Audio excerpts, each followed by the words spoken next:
안녕하세요. 2025년 8월 4일 월요일입니다. 오늘 함께 묵상하실 말씀은 요한계시록 22장 6절부터 21절까지의 말씀이고요.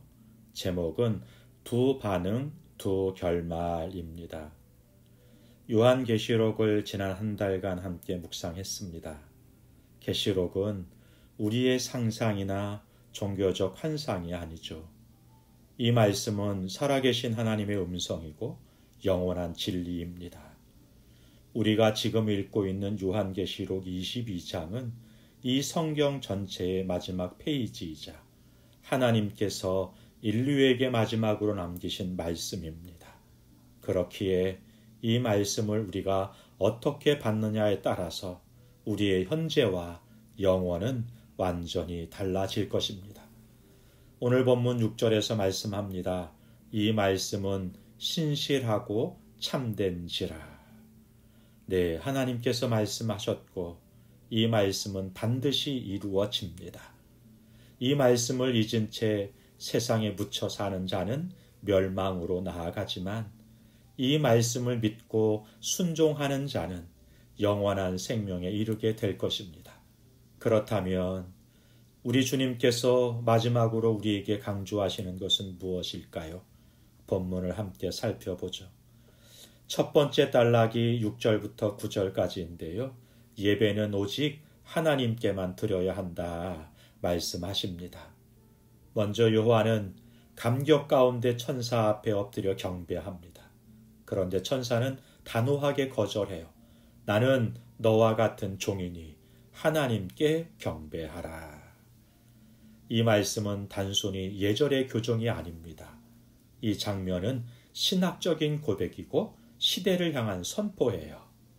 당시 초대교회 성도들은 로마 황제를 숭배하도록 강요받았던 때거든요.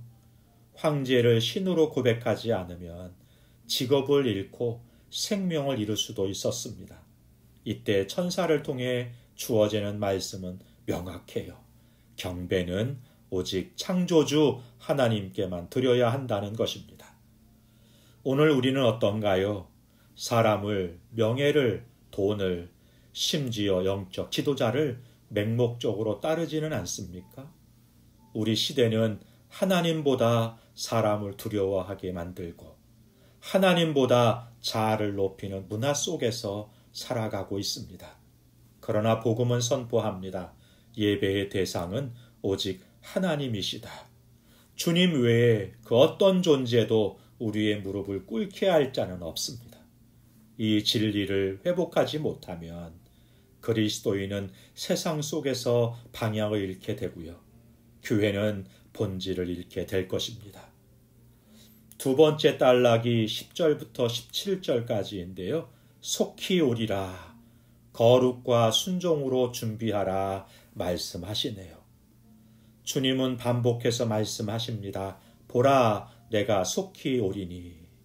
이 얼마나 분명하고 간절한 음성입니까? 그런데 우리는 이 말씀을 어떻게 대하고 있나요? 속히 오신다는 말씀을 수백 년, 수천 년 동안 들어오다 보니까 무뎌지고 무시하고 심지어 잊어버리고 있지는 않습니까? 그러나 우리 주님은 분명하게 말씀하십니다. 속히 오시고 각 사람에게 그 행한 대로 갚으시겠다 말씀하시는 거예요. 이 말씀은 우리로 하여금 우리 삶을 점검하게 합니다. 나는 거룩한가? 나는 말씀에 순종하고 있는가? 나는 세상과 죄에서 돌아섰는가? 여기서 중요한 구절이 등장합니다. 불의를 행하는 자는 그대로 두고 거룩한 자는 더욱 거룩하게 하라. 주님의 재림 앞에서 우리는 중립지대에 설 수 없습니다. 그날을 향해 정결함을 준비하든지 아니면 무감각한 채로 멸망을 향해 나아가든지 둘 중에 하나인 것입니다. 그리고 이어지는 초청이 얼마나 은혜로운지요. 성령과 신부가 말하기를 오라 하시는도다. 이것이 교회의 본질입니다. 이 땅에서의 사명이자 마지막 시대를 살아가는 교회의 부르짖음인 것입니다. 주님, 오시옵소서. 그런 교회, 그런 성도는 깨어 있으며 준비된 사람입니다. 세 번째 단락이 18절부터 21절까지인데요. 말씀을 지키는 자는 복이 있다 선포하시네요. 이제 마지막입니다. 요한은 경고해요. 이 예언의 말씀을 더하거나 빼지 말라고. 이 마지막 경고는 매우 심각합니다. 말씀을 자기 입맛에 맞게 바꾸는 자는 하나님께서 그 이름을 생명책에서 제하신다고 하십니다.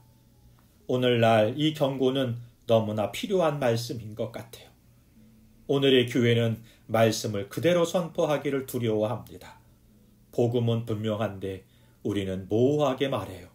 죄를 죄라 하지 않고 거룩을 타협합니다. 말씀을 지키지 않고 그 말씀을 이용합니다. 그러나 성경은 말씀해요. 말씀을 지키는 자가 복이 있다. 그 말씀은 경고도 포함하고 회개도 요구하고 삶의 방향을 바꾸라 명령합니다. 마지막으로 주님은 다시 말씀하십니다. 진실로 내가 속히 오리라. 그리고 요한은 고백하는 거예요. 아멘, 주 예수여 오시옵소서. 이것이 참된 성도의 고백인 거죠. 이 땅에서 가장 위대한 신앙의 표현입니다. 이 고백은 회피가 아니라 소망이고 두려움이 아니라 사랑에서 나오는 기다림인 것입니다. 사랑하는 성도 여러분, 이제 마지막입니다. 말씀은 분명히 말씀합니다. 주님은 속히 오십니다. 말씀은 참되고 신실합니다. 경배는 오직 하나님께 드려야 합니다. 그리고 말씀을 지키는 자가 복이 있습니다. 우리는 이 말씀 앞에 서 있습니다. 자, 이제 물어보죠. 나는 주님의 다시 오심을 기다리고 있는가? 나는 말씀을 그대로 믿고 있는가? 나는 거룩함을 덧입고 주님을 맞을 준비가 되어 있는가? 오늘 이 묵상을 듣고 또 흘려보내지 마십시오. 저와 여러분의 삶이 변화되어야 합니다. 더 이상 미루지 말아야 해요. 지금 이 자리에서 회개하고 하나님께만 경배하며 주의 말씀을 지키는 사람으로 거듭나기를 소망합니다. 그리고 이렇게 고백할 수 있기를 소망합니다. 아멘, 주 예수여 어서 오시옵소서. 이 고백이 오늘 저와 여러분의 마음에서 삶에서 예배 가운데 울려 퍼지기를 예수님의 이름으로 축복합니다. 기도하겠습니다. 좋으신 하나님 아버지, 오직 주님께만 예배드리며 세상의 어떤 것도 경배하지 않게 하여 주옵소서. 하나님의 말씀을 더하지도 빼지도 말고 있는 그대로 믿고 순종하는 삶을 살아갈 수 있게 하옵소서. 속히 오시겠다는 약속을 잊지 않고 거룩함으로 주님을 기다리는 삶을 살기를. 오늘도 아멘, 주 예수여 오시옵소서. 이 고백이 저의 마음과 삶이 되게 하여 주옵소서. 예수님의 이름으로 기도하옵나이다. 아멘. 감사합니다.